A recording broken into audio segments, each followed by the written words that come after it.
this moment we're looking at the Middle East's largest humanitarian crisis since the civil war in Syria, where 6 million civilians were displaced.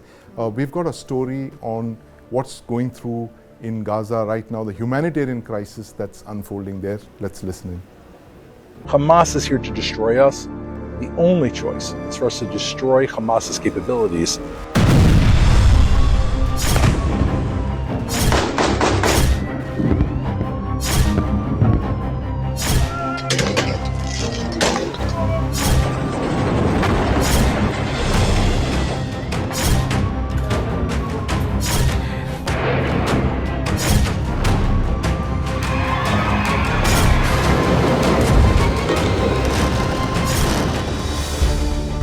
The Middle East is one of the most fragile, conflict-ridden spots on earth.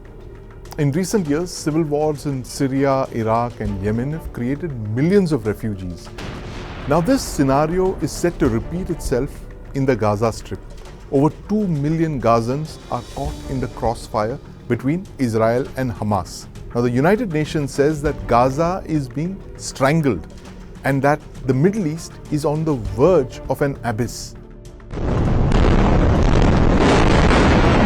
After the terror attacks, a lot of Hamas terrorists had taken shelter in a lot of buildings. They were in hideouts and they continued to attack in at least 22 to 30 areas. So the casualty figures drastically increased. And ever since this terror attack, there's been an emotional outburst across the political establishment, but more so through the civilians who, of course, want revenge, who, of course, want a response from Israel. Unfortunately, in these terror attacks, a lot of times, mostly, we see Hamas using the local civilian population and Muslims as the human shield in Gaza. And that's why we see high casualty numbers in which unfortunately civilians become a casualty as well. The main aim is only to finish the Hamas network, to finish their explosive, to finish their arms and ammunition depot, because they know if they are not able to achieve that target, then it's very tough for them to eliminate everyone. Initially, they will destroy the main lifeline of Hamas, that is the tunnel services. They are the tunnel, because once they destroy all these things, then it's very easy to make them not to operate in all these northern areas. Then they will go behind the top leadership. IDF at this stage has said that airstrikes now will be accompanied anytime now with a ground assault. They have more than 360,000 reserve troops that are being called in across Gaza, and a ground assault is almost imminent.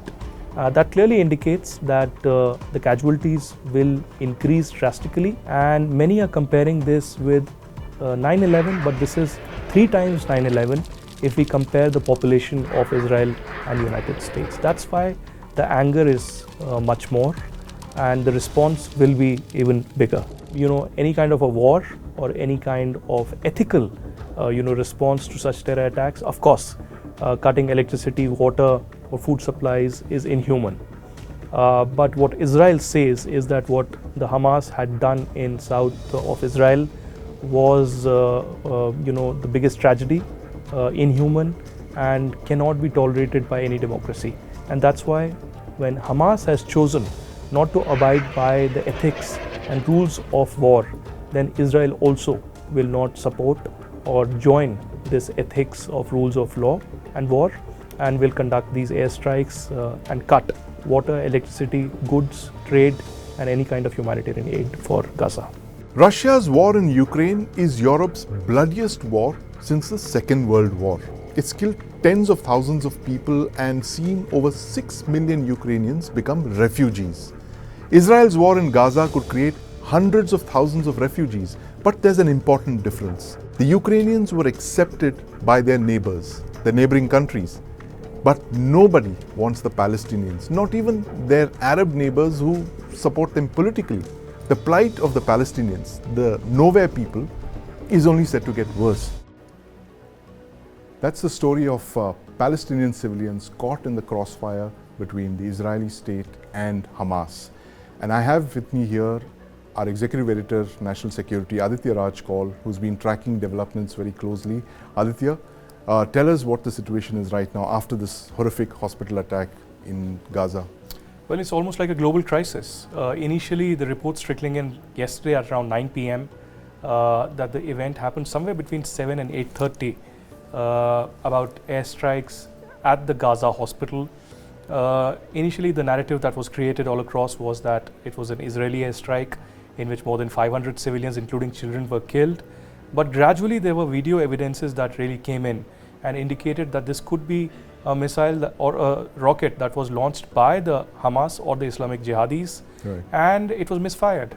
In fact, Al Jazeera, which has almost become a mouthpiece of the Hamas, taking its spokesperson from the Hamas time and again, was live on those visuals and indicated that there were at least a couple of rockets that came in and fell at the exact location Right. where this hospital really is. So without a fact-finding, commission or an investigation by a neutral party, you cannot blame Israel blindly. Right. And that's why US President Biden is in Israel right now. In fact, this afternoon itself, in a joint press conference with Benjamin Netanyahu, he confirmed. He said that there are a lot of groups there, so you do not really know what's happening. A lot of people are dying, but he also said that it seems that it's not you who has done it, but it is the other team, indicating Hamas and Islamic Jihadis. So clearly, the front page newspapers all across the globe are blaming Israel today. Yeah. But the reality remains that for terrorists, I'm not talking about the Palestinian people, because Hamas clearly doesn't represent them. For Hamas and Islamic Jihad, it doesn't matter because they've been using these civilians as human shields. And I'll give you a personal example, Sandeep. My family members stay in UAE, and for my niece, Arabic is a compulsory subject to study. Yeah. And her online tutor for Arabic stays in Gaza.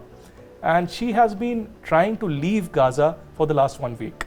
But Right. every time my cousin asks her that why aren't you able to leave, she says that these local people, indicating Hamas, are not allowing her to leave. Right. So this is the humanitarian crisis, Right. that they are being used as human shields, as cannon fodder, and the world remains silent. So, Arjun, going back to 2009, I'm constantly reminded of what happened in northern Sri Lanka, if you remember, when the government started moving in against the LTT. Correct. And the LTT kind of took the entire population of the northern areas as human shields, and they started moving them with them towards the coast, if you recall.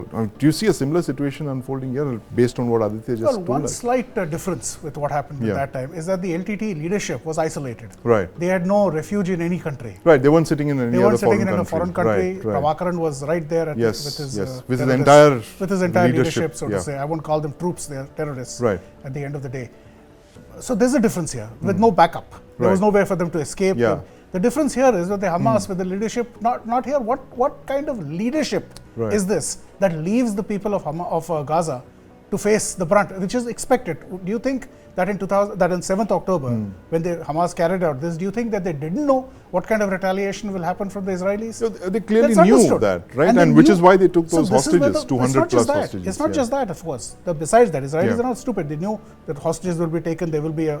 But the difference is that they neither cared for Jewish lives, Right. because of which the kind of massacres they carried out. Now it is said to be touching almost 2,000 civilians, Right. the largest number since the Holocaust in one day of number of Israeli Jewish dead.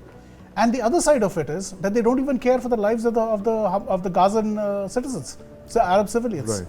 That if the retaliation happens, which has happened now with airstrikes, etc., and maybe a ground offensive later, it is the civilians who are getting killed, not the Hamas. There are one or two instances which keep happening. That so-called head of the military operations has been killed and this and that. But take the proportionality. So they don't care for lives at all, whether Jewish or their own Arab lives. Right. And the more that the Israeli defense forces attack, and more casualties that are caused, which happens unfortunately in the case of a war, the more propaganda it is for them, the more they think that they are getting the political capital, so to say. Right. So, Aditya, you think this is going to postpone the ground offensive indefinitely? The fact that we are talking about, not talking about October 7th anymore. It's all focused. We're solely focused on the hospital attack. So, does that postpone the ground offensive? Sandeep, it's a long war. It's a long haul. It's not going to happen within 48 hours or 72 hours. Of course, currently, they're waiting for Biden to leave, and we are expecting the French president and the UK Prime Minister also to visit sometime in the next few days, perhaps this week itself. Right, but all the statements seem to indicate that they don't want war. They certainly don't want a ground offensive where tens of thousands of people could die.